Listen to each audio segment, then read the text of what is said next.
Hello again, fish-a-lots. If you can't tell me what's wrong with each and every one of these soft plastics rigged up at the table, this video is for you. So in this video, we're going to break down all the mistakes fish-a-lots make, whether they're beginners or super experienced out there when it comes to rigging soft plastics that's costing you tons of fish. So let's get into it. You're going to love it. And all right, so one of the most common errors out there with soft plastic rigging is not knowing the correct jig head size or the correct hook to match up with the correct size of the soft plastic itself. And this could cause all sorts of problems. So for this guy right here, you could just tell this hook is just really big for how little this soft plastic is. So you really need a much smaller hook diameter and smaller jig head. Now the weight doesn't necessarily matter. You can even have something like this, which would just be a way better option for this lure right here because it's just a much smaller jig head. As you can see, it's going to come out in the middle, not all the way down towards the end, and it'll just be much easier for a lure this small to get on something like this. So choosing the correct size jig head or weedless hook even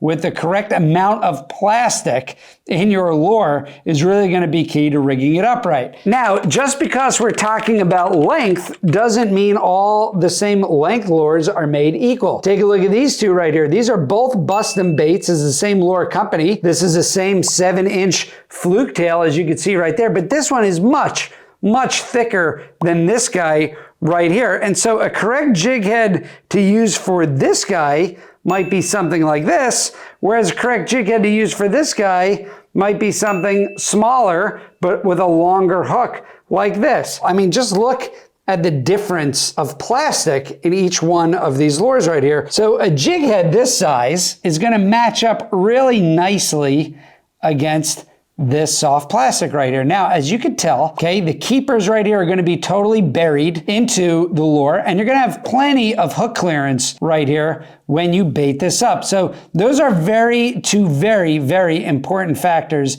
Is can this be rigged up straight, just like this? Does the hook come out in the middle of the bait? That is super important. You don't want it too close and you don't want it too far back. I'm going to show you why you don't want it too far back here in a minute. And you want some really good hook clearance. So if I were to take a lure or a jig head, like this, which has a much narrower hook, and put this in the middle of the lure, you have zero hook clearance right here, and you're not going to be able to hook fish. This plastic is actually going to interfere with your hook sets. Now, if you take the same jig head, but match it up against a much thinner plastic, something like this. So now you have the hook that is coming out almost in the middle of this bait right here, and you're going to have enough hook clearance, see? Now, if you take that same big jig head, okay, with the big hook that fit perfectly in this bigger Bustin' Bait, and again, these are the exact same company of baits, they're both Bustin' Baits, and you put this in here, take a look, that keeper on that hook is actually going to be poking all out of this lure right here. You see that? So this hook is actually too big, and the keepers are too big for the diameter of soft plastic right here, and that is going to be a major issue. So what will happen is, as you bait this keeper will absolutely split this soft plastic right here, and you're going to ruin your bait, and that'll make for a really expensive day. So you don't want to do that. Now, if you are going weedless, okay, the problem is with having too long of a hook, take a look at that, is you want to line your soft plastic here up with the hook itself. As you bait this hook is actually going to be coming out right at the tail portion there. So you can tell the way Bustin' Baits makes their soft plastic, they have this nice little cut in the tail area, and it allows the tail to move with a lot of motion in the water. But take a look at that hook right there. So if I line this up perfectly right, there's the eye of the hook.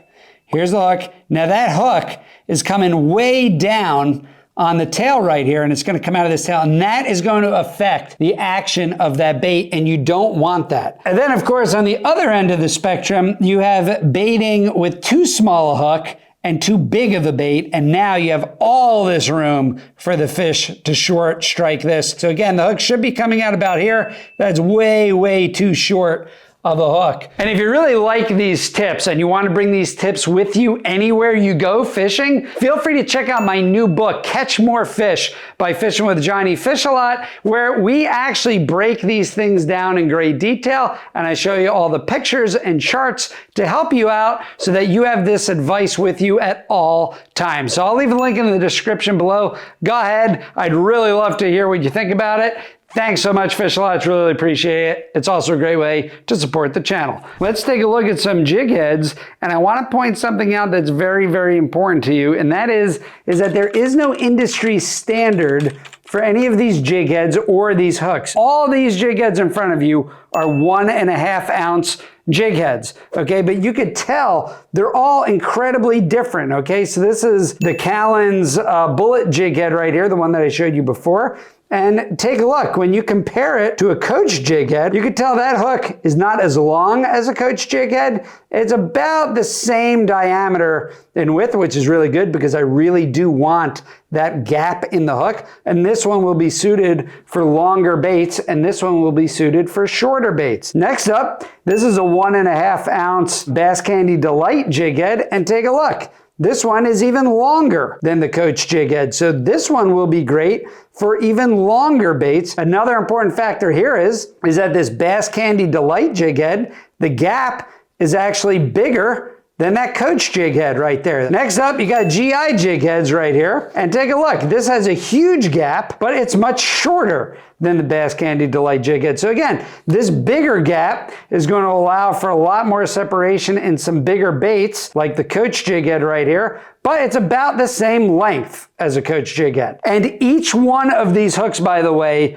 are 8/0 hooks. So it's the same exact weight, same exact hook size, and yet they're all dramatically different. And that's why it's so important to just match up your jig head with the correct lure. So long as that jig head is coming out in the middle of your lure right here, it's got more than enough clearance for the keepers, you are good to go. And of course, everything that we're discussing in this video holds the exact same weight, whether you're fishing with a weedless hook, something like this, or a jig head, or even a twist lock hook like you've seen in many of my other videos. You always want those lures perfectly straight. You want the hooks coming out dead center of the lure. You don't want any crookedness or L's or S shapes in there. So all the same points are going to apply, even with these twist lock hooks, right? These are both 1/8 ounce hooks, but you know, this is a 3/0 hook and this is a 5/0 hook, and that's going to make a huge difference. And all right, so at this point, I do want to show you a properly rigged bait. You can tell this bait has absolutely been through it. It's been beaten to absolute tar by fish out there. Walking through the correct way to rig it, first off is you want the correct size jig head and hook. So the hook length on the jig head. Just because the jig head weight is the same as another jig head doesn't mean it's going to be the same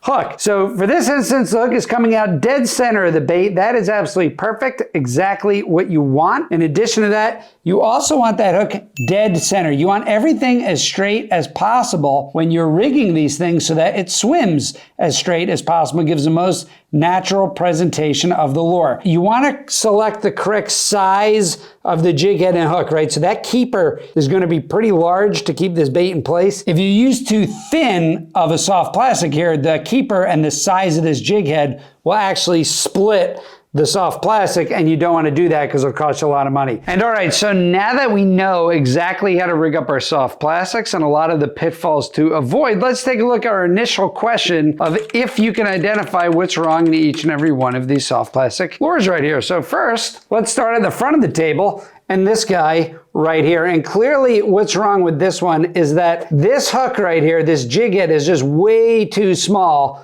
for this bait right here. I mean, take a look at that. That hook is way up here and the center of the bait is way down here. You're gonna get a ton of short strikes with this. And just take a look, the jig head itself is actually crooked because in order to get any sort of hook clearance here, the jig head actually had to be angled up. So even as you're fishing this, it's going to be really weird in the water as you're reeling it in because this is not rigged straight within the bait right here. Next up, this is a pre-rigged lure right here that you buy right out of the packaging, but take a look. There's virtually no hook clearance in that bait right there, and that could cost you a lot of fish. Here's another version of this lure, okay? It's the same exact thing, but take a look. There's much more hook clearance in this lure right here, as I could put my finger in and out of it, than this bigger one right here, which I cannot get my finger under. So always take a look and make sure that you got the proper hook clearance when it comes to your soft plastics. All right, let's take a look at this little guy right here. Look at that. That is all sorts